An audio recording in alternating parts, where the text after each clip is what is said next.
For a long time, I misunderstood wealthy people. I thought they were all obsessed with money.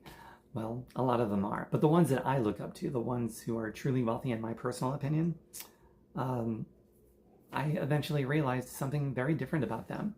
The wealthiest people I studied weren't chasing money.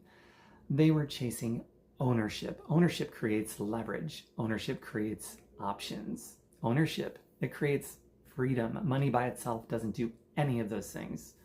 Money sitting in an account is just potential. Assets turn that potential into production. That's why wealthy people often think differently about spending. So every purchase has a hidden cost, not just the dollars spent today, but the future income those dollars could have produced. So once I understood that concept, my entire financial strategy changed. I stopped focusing on how rich someone looked. I started paying attention to what they owned. And that shift eventually helped me retire at age 32. And if there's one lesson I wish I had learned sooner, it's this.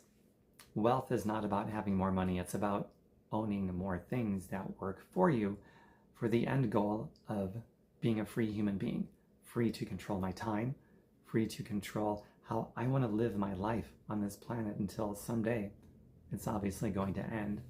So that dash between your birth date and your death date represents your time here on earth and whatever you want to do with it.